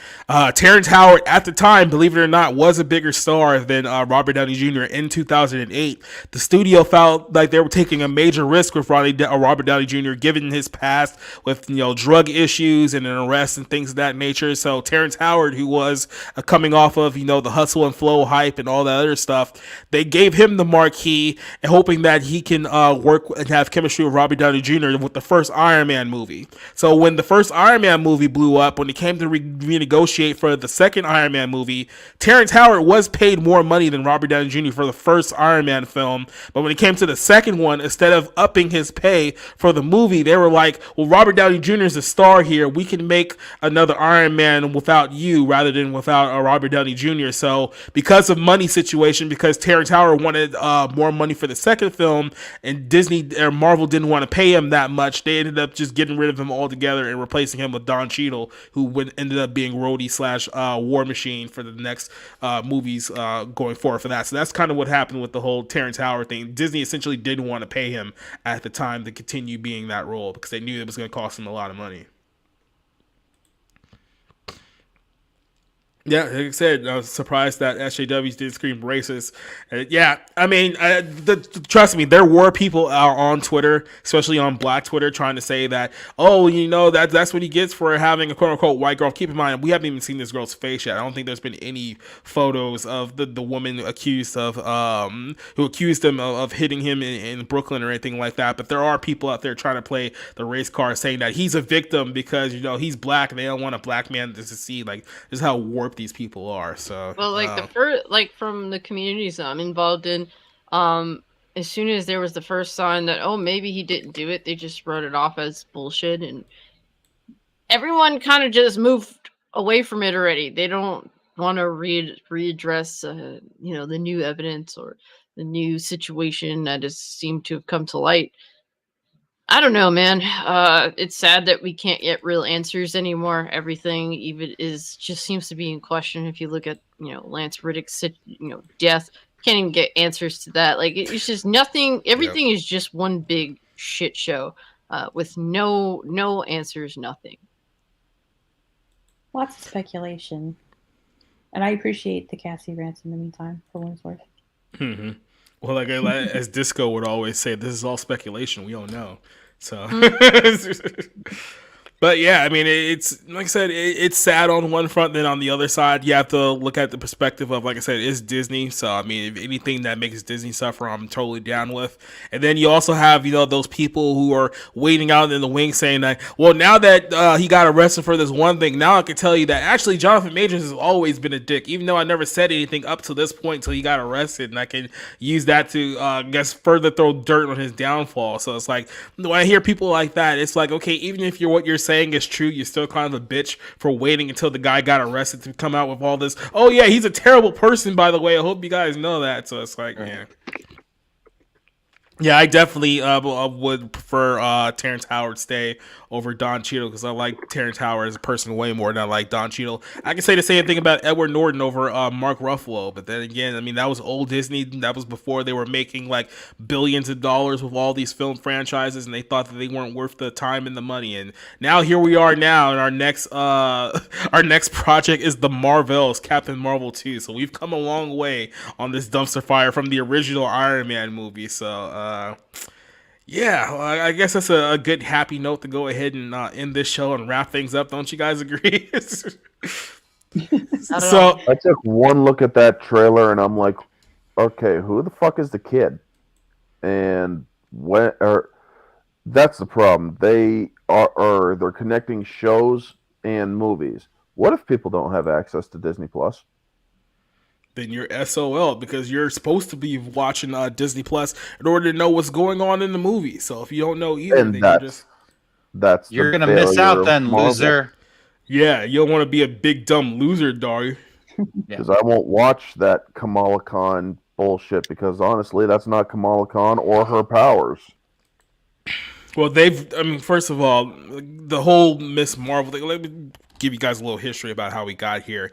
It's like a lot of people, the current Marvel regime didn't like the fact that Miss Marvel used to look like a Dallas Cowboys cheerleader. So what they did was that they, quote unquote, defeminized Captain Marvel to make her more masculine and shift her over to being Captain Marvel instead of Miss Marvel. And then I was like, well, let's take the moniker of Miss Marvel and give it to a Pakistani teenager from New Jersey, and then her powers in the original comics was that she's basically can make her fists really really big and like hit stuff, and then even then at that point they retconned her powers maybe about 2 or 3 times, and in the MCU her powers are completely different once again. You say what now? Yeah, she was an Inhuman back in the original comics. Yeah. Basically, in every iteration, Miss Marvel, Kamala Khan's Miss Marvel is fucking garbage. There's never been an instance where that character is actually legitimately shined. Either she's just a complete shit show, or she's just completely unimportant. Like, you know, there's stuff like Marvel Ultimate Alliance 3, in which she's featured in it, as is, you know, Carol Danvers' Captain Marvel. And they're just nothing burger characters, and that's like the best thing I can hope for, that they aren't forced into the limelight like the Marvel's Avengers movie, where they somehow thought it was a smart idea to make Kamala Khan, Miss Marvel, the main character featured in that story. It's just bad. Everything that these particular characters seem to be featured in main light is garbage. So I'm not gonna play the trailer here because obviously, you know, Disney and like Beastie Boys and like all that good stuff. I did want to point out just a couple things real quick with this trailer. Like I said, we'll go into much more detail tomorrow night on the Black Pill stream about this trailer. But here, when I saw this, I was thinking to myself, this looks like almost like a video game. This doesn't even look real. This is supposed to be Monica Rambeau in space, touching this thing, and everything looks computer generated AF on this whole thing. This looks terrible off the gate. And like I said, the whole concept of this trailer here, in case you guys didn't know, it starts off with Nick Fury in space. They're touching some kind of riff in the multiverse or something like that, and then Monica. Futurama. Yeah, exactly. Or Futurama, Rick and Morty. There's a few things that you can say this thing ripped off. Then she touches the space wall. Then all of a sudden it's Kamala Khan in space now because they changed places for some weird reason. And then of course Brie Larson also switches places and she ends up in Kamala Khan's home, where you can see she has a lot of Captain Marvel stuff in her room. By the way, I didn't understand this. Maybe somebody can point this out about Brie Larson's suit here. Apparently, this is her new suit, like in the film. It's like when I saw this, I was thinking, like, is this like somebody else pretending to be Brie Larson? But apparently, this is Brie Larson. Her suit in this film was like a massive downgrade to what she wore in her own movie and in Endgame as well. So I don't know why they downgraded so much on the suit. That suit looks absolutely terrible. So the setup, like she escaped a mental institution. Yeah, maybe it's to prop up the other characters, since she seems to be making exit, possibly making her suit, not as good looking as the others, would help to make the other characters look better. Well, I mean, one of my biggest criticisms about Captain Marvel in her film and Endgame and such was that she looks like a man and she functions as a man. I mean, not entirely, obviously, but I mean, like, it made her too mannish. This actually looks somewhat feminine because you can see because you remember in Endgame they actually cut her hair so she can look like the comic version of what they turned Carol Danvers into, and now it's like she's going back to her natural longer hair look, which looks better, I guess. But like I said, it looks like she's gotten even smaller since that film, which doesn't exactly make a good aesthetic for the suit that she's wearing either. But the setup here is that all three of them, something's happened where all of their powers are intertwined with each other. So one person uses their powers, then they end up switching spaces with like another person. So there's like this whole thing of where Monica Rambeau, Kamala Khan, and Carol Danvers just jumping from like one spot to another. And if you heard like the presser for this, like Kevin Feige is going all in on the girl who plays Miss Marvel here, this woman right here. from the trailer, I mean, I know some people say that she's annoying and that she's grating, but compared to Brie Larson and the other chick, I mean, she has the most personality out of anyone in this film, for better or worse. So she may end up being the best part of this entire movie, and the movie may not still be any good anyway. So, and then everything else about this film is just like literally Kamala Khan screaming. This literally looks like this whole like screenshot right here. It looks like they're all sitting in like in a room that has like green screen. They didn't render the actual green screen properly here, so it just looks like they're on fucking terrible. It literally looks like they're just on the set of the movie and someone didn't finish the effects. So yeah, that's pretty bad. And then this is the Bollywood planet. So I think they confirmed.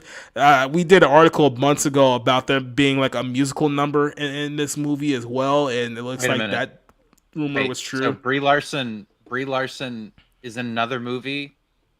I'm sorry. Okay, so there's a movie that Brie Larson is in called this is the second one. This is the second movie. Falls in love with some Indian dude or something. So this is very funny.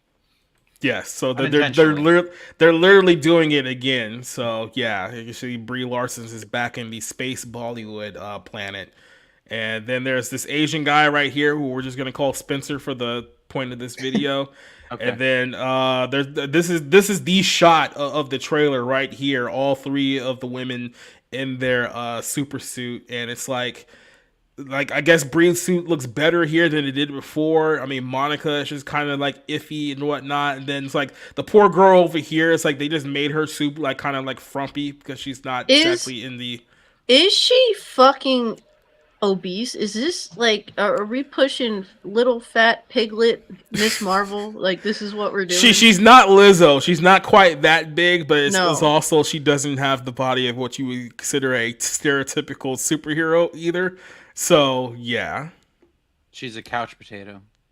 Yeah, might as well call her Croiler Khan instead of Kamala Khan. Mm-hmm. Or as our good buddy, not you Rob, not you Rob, but the other Rob, as our good buddy Rob said, she's like a New Jersey 4. So that's pretty much like what it is.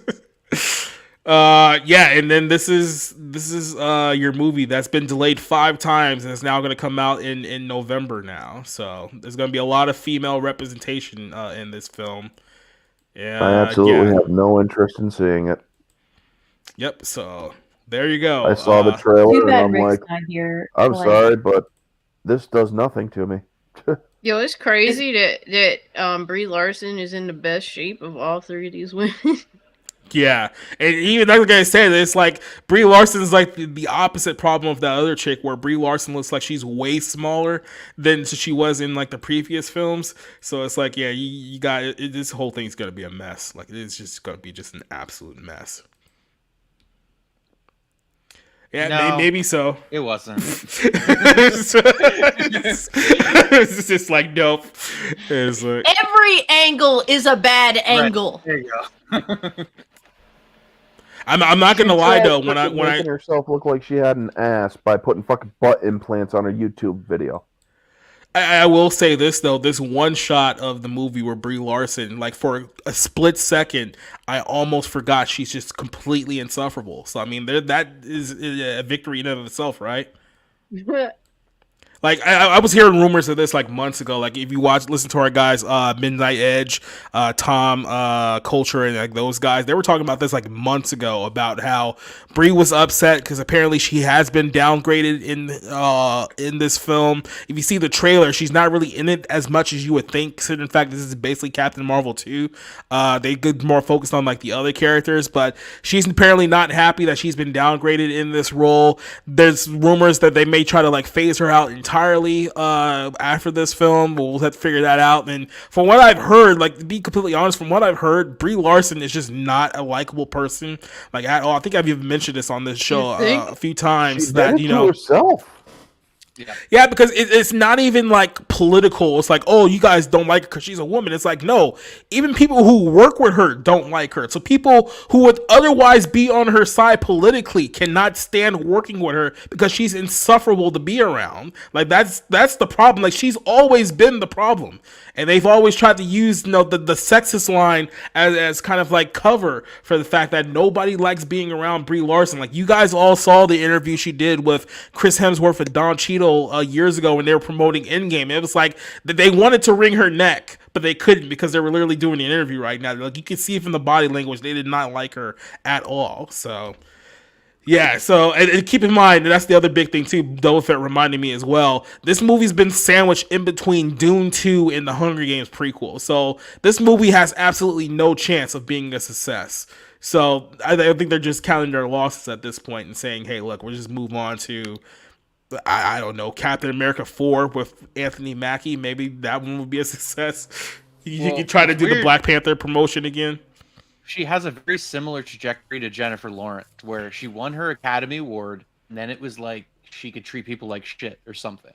And the roles just either they weren't there to sustain that, and then like she had to pivot to being Captain Marvel, and she came in like her shit didn't stink with a bunch of people that had been working together for years. It was not a good formula. Yeah, like I said, they're gonna pay for the sins of their terrible mistakes. That's all we can say about Disney at this point. Dude, if you're still on the MCU bandwagon at this point, I don't know what to say to you at this point. It's like this thing's been certifiably dead for at least 4 years. I think we're getting to the point now where no one can deny the smell of the body anymore. So, if you're still on the MCU bandwagon, you either are a masochist or. Well, no, you're a masochist, period. You're a freaking sociopathic masochist that enjoys getting it up the ass by a fucking wooden dick. By Brie Larson and Lethal Lightning, by the way, shout out to you, Lethal.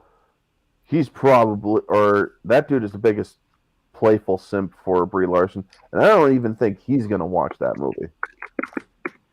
Yeah, like no, this movie is dead. Like, look, if you're relying on the little Muslim girl from the Disney Plus show to sell your major motion picture, you're probably screwed. Let's be very, very clear about this. And Disney's probably screwed at this point. But we have reached the end of our show. We're gonna go ahead and wrap things up by letting you guys promote whatever crap you have coming out here, so we can get out of here as quickly as possible. So I'll start with the guy who probably has nothing to promote. Rob, how you? Where can I find you?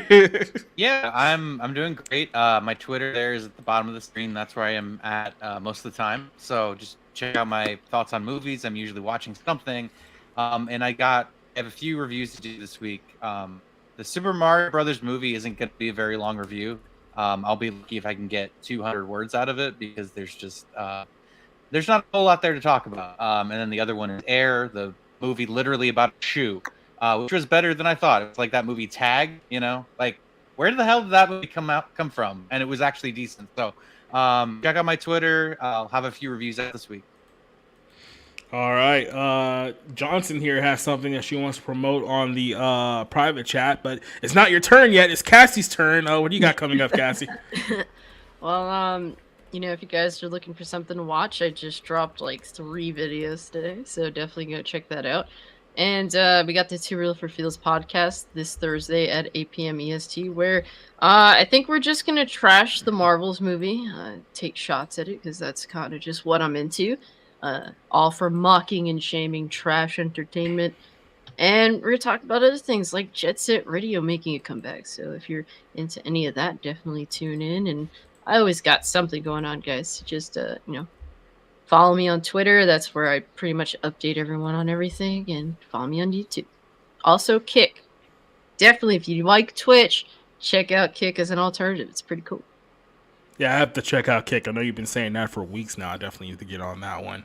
Now we can promote whatever this is. What is this, like Dinosaur Kickstarter or whatever it is? Well, tell the people out there what this Kickstarter is. Okay, so my Kickstarter for my my superhero comic set in contemporary Atlanta, anyway, is going live on the 25th. Please give me your money, and I will give you something nice in return. Now the story is about so it's like when he was 16, Stephen Kibwa's father was murdered by a human trafficker, and Stephen was able gained the ability to hear the music inside everybody's soul. So he's trying to track down the murderer, his father's murderer, and he's doing a bunch of other stuff, kind of stopping the human traffickers along the way. And I'm really proud of the story. I really wanted to succeed.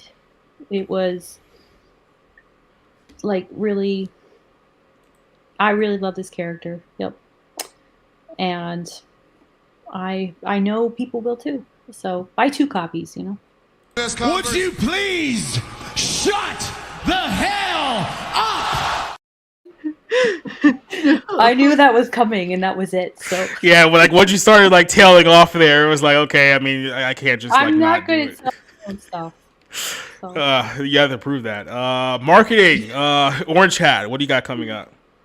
Well, I just got done doing a Megan unrated review earlier before the stream, so that's up on my channel. That was the first time watching that movie. I Just did that too. you On know, Peacock, unrated. I did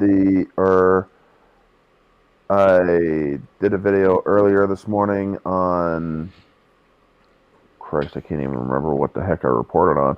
I also did a mystery review stream for Easter's. I'm doing for Easter in April. I'm doing resurrection themed movies. The hints for next week is Lover Resurrected, and the movie is also a sequel. So if you know it, you know it. Just don't spoil it. You reported on Lethal Weapon, by the way. Oh yeah, Lethal Weapon. Thank you. Yeah, Lethal Weapon 5 is happening, folks. But also on Sundays, I have Infinity Saga Sundays with C.S. Johnson and others that we talk about the Infinity Saga only of the MCU. And this Sunday upcoming is The Incredible Hulk, the Ed Norton one. The best one, in my opinion. The only one. Yeah, Ainley. Yeah. I mean, yeah, exactly. But also, that's pretty much it. I'm trying to get more reviews and videos out for y'all. It's just going to take some time. The week or the weekend of near the 20th of this month, I am going to be taking it easy because I'm going to be having an operation. So on that Thursday, so I'm taking it easy for the next few days. So please don't unsubscribe due to lack of content. It's because I'm kind of in recovery. So Hope it goes well. thank you. And that's about me. All right, then. I'm going to let you guys know what I got coming up tomorrow night. Like I said, I know we talked a lot about Star Wars tonight. We're going to talk even more about it tomorrow night on the the Black Pill stream on Bounding into Comics YouTube. John Insider did a whole trailer review on the Captain Marvel thing earlier today. We're going to talk about that tomorrow as well. So there's going to be a lot of Disney-related stuff tomorrow night, 9 p.m. on Bounding into Comics YouTube. So check that out. This Saturday night, we're bringing back our movie nights. We haven't done movie nights in the last few months because Rob doesn't want to do a movie night with his football season on. So blame Rob entirely for the fact that we haven't been able to do one there. Just throwing somebody under the bus. Anyway, so we're going to be watching the 1983 film War Games on Saturday night. I haven't decided on the time just yet. It's probably going to be either between 8 to 10, somewhere around there. So just follow me on YouTube. I'll let you guys know the exact time there. Also on Twitter, Society Movies, give you any kind of updates. But it will happen Saturday night, I promise. And then next week, next Monday, we'll be doing the movie review for Nefarious. That'll be on next Monday night at 9. And then, of course, we'll be back here on the Barroom Podcast next week for episode 44. We'll talk about whatever in the world of just this messed up fallen world that we're in right now. So I just want to go ahead and give a quick little shout out to everyone who joined us here in the chat tonight. Rob, Cassie, Orange, and Johnson. And now everyone who was in the chat with us tonight listening on to the show. Duke, Alex vs. Evil, Monkey Jeebus, Copa Cantanita was here with us tonight. Doba Fett, JEC. Who else do we have? DK, who was joining us in the chat. Rico, who's here with us. Neo gave him a shout out. Drax the Clown, who was here with us tonight. Spencer, John, both joining us in the chat. I said Alex already. To everyone who joined us listening to our show tonight, we appreciate you. We hope to see you again next week for another episode. Zeal Dozer, you too. I hope to see you back here for another episode of the Barroom Podcast next week. But we're going to sign off here. We're going to get out of here. So we're hitting the spring yard. We will see you guys tomorrow on the Bounding in the Comics. And then we'll see you this Saturday night on Twitch for our movie night stream. Till then, good night, goodbye, adios.